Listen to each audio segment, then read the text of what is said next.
我们现在来到卖配件的区域啊，我们看一下。这边是那个屋外燃气灶。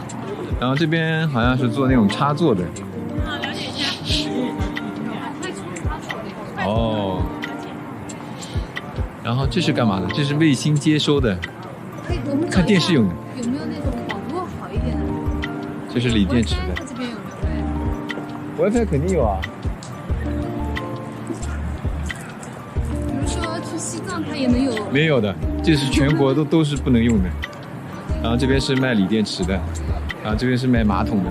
都是房车里面用的吗？这有好多马桶啊，你看。哎，这挺便宜的，1500还是？1500便宜吗？像咱们的都4、5千的。啊。赛特福德的马桶都4、5千的，这还是挺便宜的。它一般放自行车里面的吧？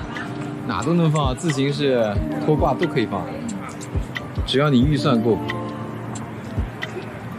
这边是卖改装车轱辘的，车胎啊什么的都有。然后这个是卖那个柴油炉的。哎，我觉得这个其实挺好的。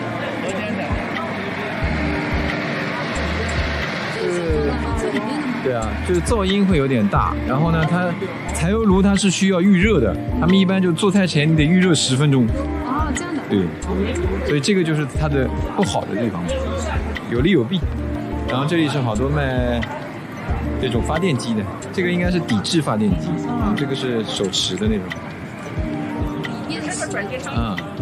哎，我刚才看到有一个卖那个液化气罐的，怎么不见了？关门了吧？这边有2个关了已经。是吧？关门了。本来刚才想问一下的，这边的空调好小啊，感觉。这个是12伏电压哦，是12伏电压的空调。这个倒是挺小巧的，功率是800瓦，制冷制热也都可以吗？制冷的时候是2400瓦。对。啊，制冷量相当于2400瓦的那个。对。哦，好小巧啊！我觉得这个装在房车里倒是不占地方，而且它的外机是这样拆分解了的。啊。对，哪个有位置放的。哦，这是专门为房车开发的吧？啊。还有这种造型，哎。就比这种家用的要方便一些哈。对。实际上就是800瓦。实际上它的耗电的功率就是800瓦。就是满负荷的情况下。对。满负荷就是天最热的时候，30-40度的时候，压机全死工作。它能制热吗？制热制不了，只能制冷是吧？目前是只能制冷。哦。这也是算是比较小巧的，我觉得。这个多少钱一台？这个1000多的，这个呢？这个3000多的都差不多。这是2、3千啊，比那种顶置空调要便宜。对。那个一弄就得1万块了。行嘞，谢谢啊。好。这个柴油暖风供暖系统。然后这边是卖什么的？快充，也是卖发电机啊什么的，充电。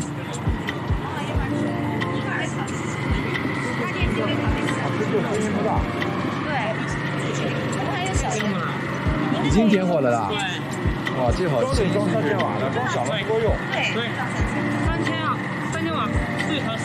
那它比方说在充电的时候，会不会声音会响一点？待机是这么变频的是会稍微响一点，没有太大的变化。拿一个这个。拿一个。在那个微信里面都。这个多少钱？18000是吧？哦。它这个确实静音做的挺好的。